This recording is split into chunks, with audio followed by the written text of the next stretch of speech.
तो नमस्कार, जय हिंद साथियों। स्वागत है सर विद्या जी के जीएस भागलपुर के इस यूट्यूब चैनल पर। साथियों हम लोग जो है खान सर के द्वारा जो है पॉकेट जीके लॉन्च किया गया साथियों, उससे जो हम लोग क्या कर रहे हैं, अपने सिलेबस को कंप्लीट कर रहे हैं साथियों। टारगेट क्या है हमारा, 60 डे में जो है 480 पेज को खत्म करने का साथियों। तो आइए साथियों, हमारा जो है पहला दिन का वीडियो पूरा अपलोड हो चुका है साथियों, और ये हमारा जो है दूसरे दिन का वीडियो है, दूसरे दिन का टारगेट है, ठीक है। तो इसमें जो है आपके सभी के सभी जो है प्लेलिस्ट को अपडेट कर दिए जाएंगे, चाहे हिस्ट्री का रहे, चाहे पॉलिटी का रहे, चाहे इकोनॉमिक्स का रहे, चाहे फिजिक्स का रहे, केमिस्ट्री का रहे, बायो का रहे, सब में जो है साथियों आज सेकेंड डे का जो है वीडियो सब में अपलोड हो जाएगा। तो आप लोग साथियों जो है सबको जाकर जरूर देखेगा। चलिए दोस्तों, इस वीडियो में हम बात करेंगे साथियों, हमने पिछले वीडियो में कहाँ तक कवर किए थे साथियों, तो यहाँ तक जो है वेदों के उपवेद भी होते हैं, ये कवर कर लिए थे। जो कि ऋग्वेद का उपवेद आपको आयुर्वेद बताए थे, और सामवेद का अर्थ आपको गंधर्व वेद बताए थे, और यजुर्वेद का उपवेद आपको धनुर्वेद बताए थे, और अथर्ववेद का उपवेद आपको अर्थशास्त्र बताया है, ठीक है। तो आइए आज जो है ब्राह्मण साहित्य के बारे में चर्चा करते हैं साथियों। तो चलिए दोस्तों स्टार्ट करते हैं, ठीक है। एक छोटी सी रिक्वेस्ट है, छोटी सी क्या साथियों, आपको अगर वीडियो पसंद आ रहा होगा तो जरूर सब्सक्राइब कर लीजिएगा, ताकि आपको इसका नोटिफिकेशन आपको मिलते रहेगा, ठीक है। एक छोटी सी तो बात है साथियों। चलिए, ब्राह्मण साहित्य की रचना जो है ना साथियों, वैदिक संहिता के व्याख्यान करने हैं तो सरल गद्य में की गई। किसमें किया है, तो इसको सरल गद्य में किसके लिए, तो वैदिक संहिताओं का व्याख्यान करने के लिए ब्राह्मण साहित्य का रचना किया गया है। ब्रह्म का अर्थ है यज्ञ, ठीक है। ब्रह्म का अर्थ क्या होता है साथियों, यज्ञ होता है। अतः यज्ञ के विषय में प्रतिपादन करने वाले ग्रंथ को क्या बोलते हैं, ब्राह्मण ग्रंथ बोलते हैं। मतलब ब्राह्मण का ही अर्थ क्या होता है, यज्ञ होता है, और यज्ञ का जो क्या करते हैं साथियों, तो विषय का प्रतिपादन करने वाले ग्रंथ को बोलते हैं ब्राह्मण, ठीक है। ठीक है। ऐतरेय में राजाभिषेक के नियम एवं प्राचीन राजाओं के नाम दिए गए। ऐतरेय जो ब्राह्मण है, ठीक है, ऐतरेय में जो है इसमें क्या है, तो राजाभिषेक के नियम और प्राचीन राजा सबके नाम दिए गए हैं, ठीक है। शतपथ ब्राह्मण में गंधार, शल्य, कैकेय, कुरु, पंचाल, कौशल, विदे आदि राजाओं का नाम भी उल्लेख मिलता है। इस शतपथ ब्राह्मण जो है ना, ठीक है, तो ये सबसे जो है प्रथम स्थान पर आता है। शतपथ ब्राह्मण का स्थान है, वेद के बाद जो है शतपथ ब्राह्मण का स्थान है, ये भी आपको ध्यान रखना है। इसमें जो ये सभी राजा के नाम क्या होते हैं, उल्लेख किया गया है। सब राजा का नाम क्या है, उल्लेख किया गया है। आइए साथियों, यहाँ पर महत्वपूर्ण टॉपिक दिया है साथियों, क्या महत्वपूर्ण टॉपिक दिया आपको, इसको ये याद करना, ठीक है। ब्राह्मण ग्रंथ, ठीक है। ऋग्वेद का जो उपनिषद क्या होता है, तो ऐतरेय और कौशिकी होता है, कौशिकी, ठीक है।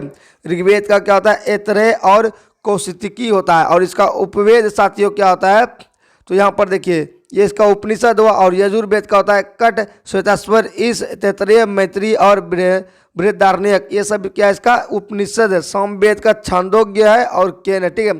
छांदोग्य उपनिषद याद है साथियों, देवकी पुत्र अंगिरस के शिष्य में भगवान श्री कृष्ण को, ठीक है, जानते हैं, ये छांदोग्य उपनिषद में दिया गया है। अथर्ववेद का जो उपनिषद है साथियों आपका क्या है, मुंडक है, प्रश्न है, मंडुकाय है, ठीक है, ये सब। अब जो इसके उपवेद होते हैं, ठीक है, ऋग्वेद के जो है उपनिषद हुआ, और उपनिषद क्या क्या होंगे, उपवेद, इसके ऋग्वेद के उपवेद हो गए। तो ऋग्वेद के उपवेद आयुर्वेद हो गए, ऋग्वेद के उपवेद कौन हो गए, आयुर्वेद हो गए। और ऋग्वेद के जो ब्राह्मण ग्रंथ हो गए, ऐतरेय हो गए और कौशिकी ब्राह्मण हो गए, ठीक है। और यजुर्वेद के जो ये उपनिषद है, और इसके उपवेद धनुर्वेद है, यजुर्वेद के धनुर्वेद, यजुर्वेद के धनुर्वेद, ठीक है।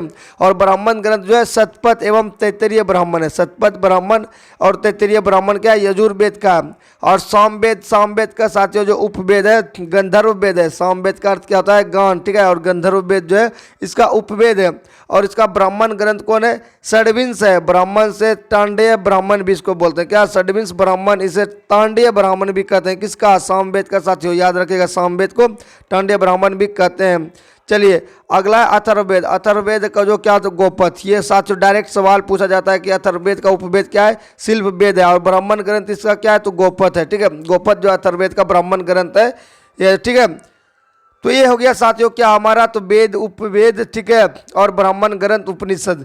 आइए साथियों आज पढ़ते हैं इसमें जो है दूसरे पार्ट में अर्णयक साहित्य, ठीक है। अर्णयक साहित्य क्या होता है, अर्णयक साहित्य, इनकी जो रचना जंगल, मतलब अर्णयक में पढ़े जाने के कारण हुए। कहाँ पर इसका रचना हुआ है, अर्णयक मतलब क्या होता है, जंगल होता है, क्या होता है, जंगल में इसका जो है रचना हुआ है, और पढ़े जाने के कारण इसे अर्णयक भी कहा जाता है। जंगल में जो पढ़ा गया है, जंगलों में इसकी रचना, जंगलों में पढ़ाए जाने के कारण, यहाँ जंगलों में पढ़ाया जाता है साथियों, तो यहाँ पर मिसप्रिंट हो गया हमसे, ठीक है। तो जंगलों में पढ़ाए जाने के कारण इसको अर्णयक कहा जाता है। यह ब्राह्मण ग्रंथ अंतिम भाग है, ठीक है। अर्णयक क्या है, तो यह अंतिम भाग है, ब्राह्मण ग्रंथ का अंतिम भाग है, जिसमें दार्शनिक, ठीक है, रहस्यात्मक ज्ञान, ठीक है, विषय के विषय में वर्णन मिलता है। इस सब के विषय में किसमें वर्णन मिलता है, अर्णयक में मिलेगा, ठीक है।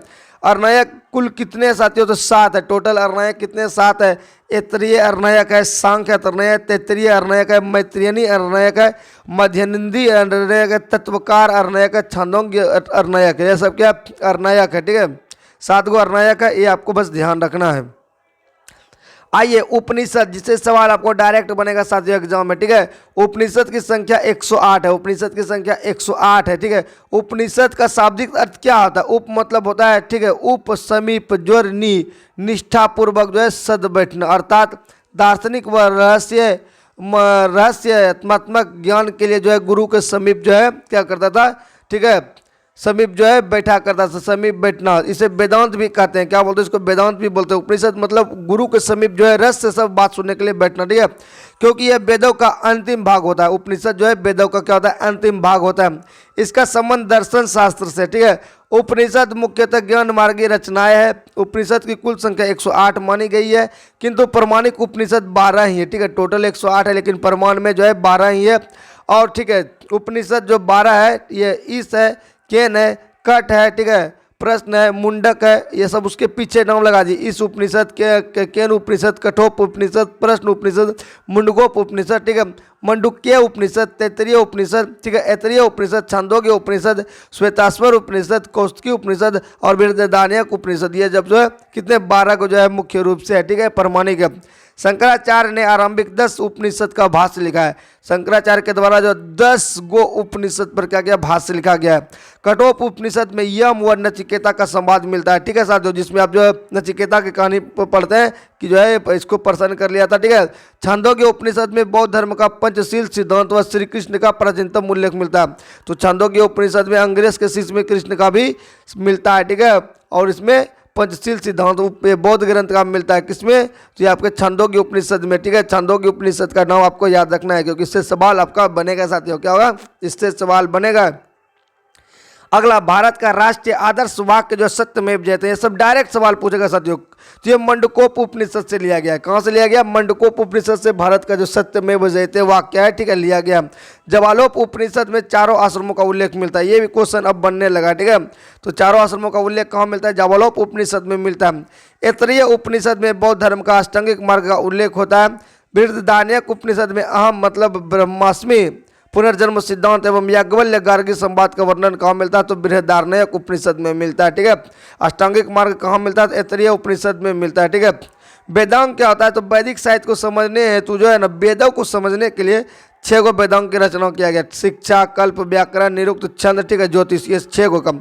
शिक्षा जो वैदिक स्वरों को शुद्ध उच्चारण है, तो शिक्षा का निर्माण किया।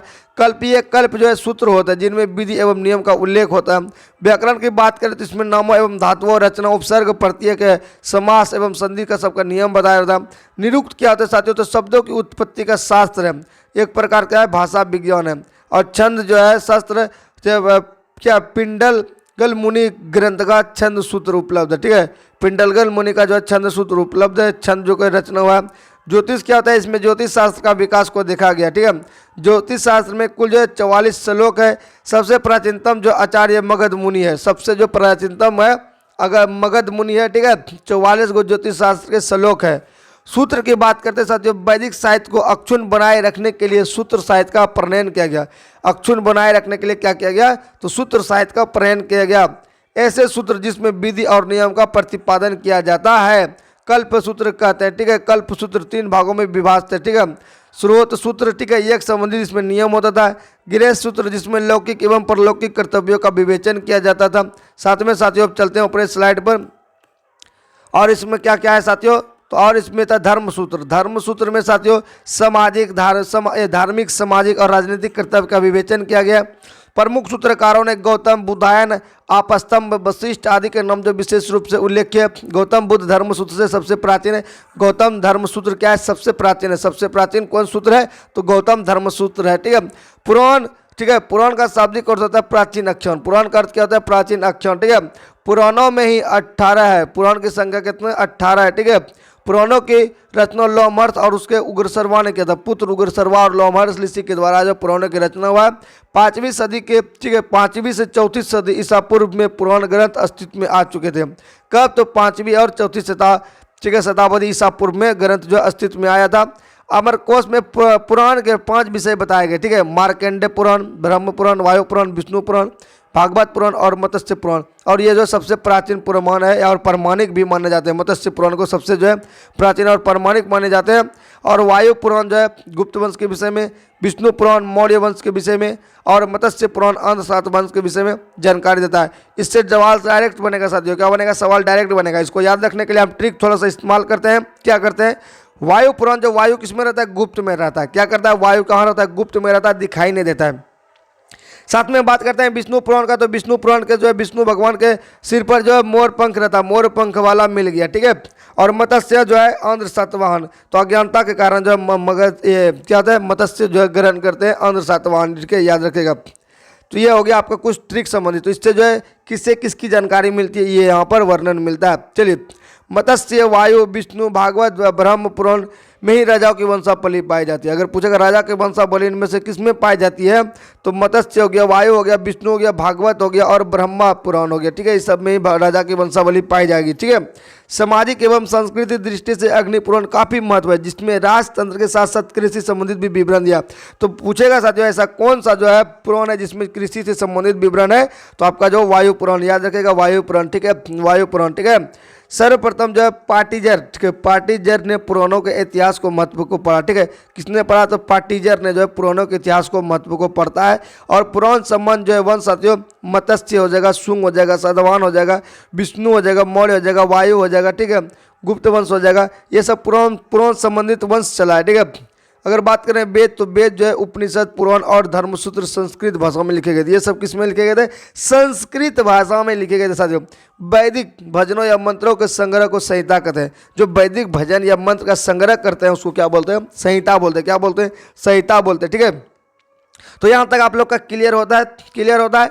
फर्स्ट पेज साथियों जो है ना लगभग सबका क्लियर होता है। तो यहाँ पर आपको सिर्फ जो है देखते चलना है, ठीक है, ऑटोमेटिकली आपके दिमाग में सेट होते जाएगा, ठीक है। अब आइए स्मृति देखते हैं, मनु स्मृति, ठीक है।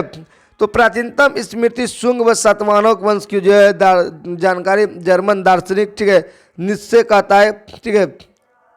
यहाँ पर देखिए, और यहाँ पर देखिए बाइबल को जला दो, मनुस्मृतियों को अपनाओ। देखिए मनुस्मृति जो है प्राचीनतम स्मृति है, ठीक है, शुंग सातवाहन वंश की जानकारी देता है। और जर्मन दार्शनिक नित्शे का कहना है, किसका, नित्शे का कहता है कि बाइबल जला दो और मनुस्मृति अपनाओ। किसको करना है, बाइबल को जला देना और मनुस्मृति को अपनाना। ये कौन कहता है, तो जर्मन दार्शनिक कौन बोलता है, नित्शे बोलता है, ठीक है।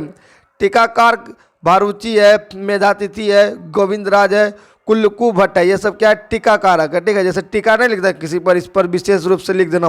याज्ञवल्क्य स्मृति जो है टीकाकार, विश्वस्वरूप, विघ्नेश्वर, अपवार, ठीक है, याज्ञवल्क्य स्मृति में है। और नारद स्मृति में दासों की मुक्ति का उल्लेख है, किसका, दासों की मुक्ति का उल्लेख है।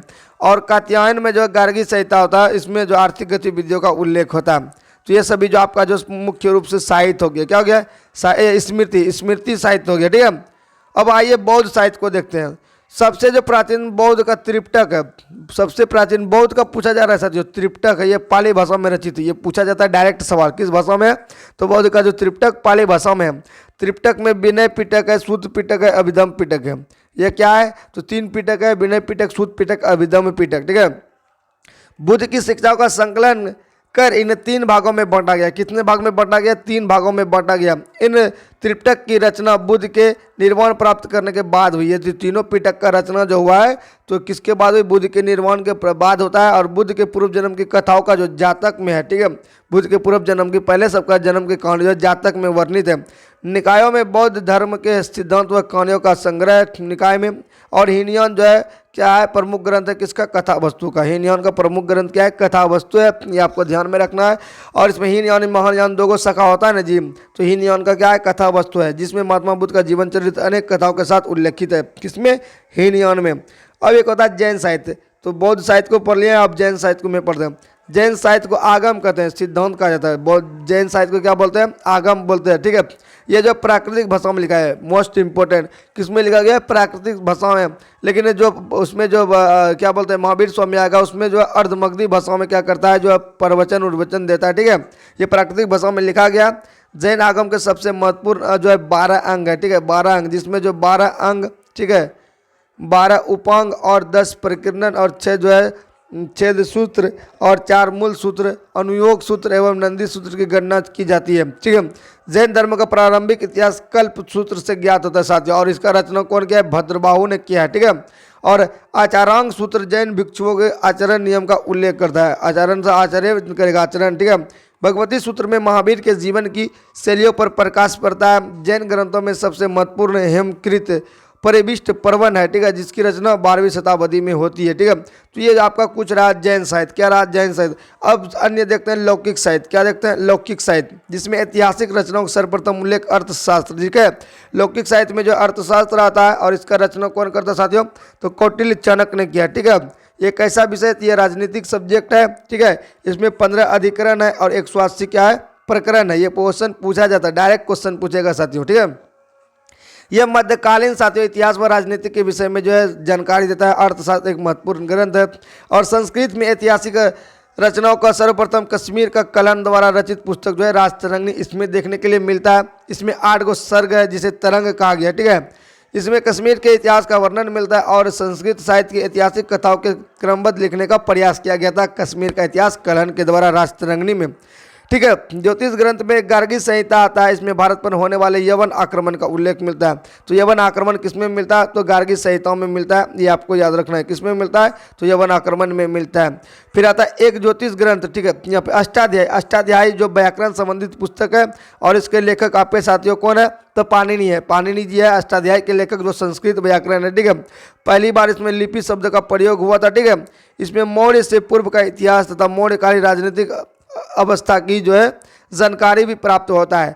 13वीं शताब्दी के प्रारंभ में अरब लोगों ने, ठीक है, सिंध का इतिहास लिखा गया, जिसमें फारसी अनुवाद चचनामा कहलाता है। ठीक है, चचनामा के लेखक अगर पूछ दिया जाए साथियों कौन है? अली अहमद है। ठीक है, अली अहमद है। ठीक है, अहमद है। एक बुक से काम नहीं चलता साथियों। ये जो अली अहमद देखिए यहाँ पर जो बाद में हो सकता देगा नहीं दिया है। ठीक है, तो अली अहमद चचनामा के लेखक है। ये आपको याद रखना है। क्या करना है? याद रखना है।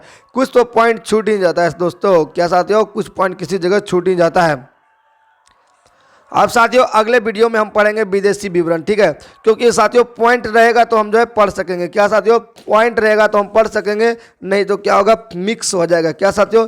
मिक्स हो जाएगा। ठीक है, तो साथियों उम्मीद करते हैं ये आप लोग को समझ में आया होगा। ठीक है, तो चैनल पर नए तो चैनल को कर लीजिएगा सब्सक्राइब, और प्लेलिस्ट में जो है सभी वीडियो जो है अपडेट हो रहे हैं, तो आप जो है वहाँ पर जाकर देख सकते हैं। ठीक है साथियों, तो थैंक यू सो मच। मिलेंगे नेक्स्ट वीडियो में। आज के लिए बस इतना ही।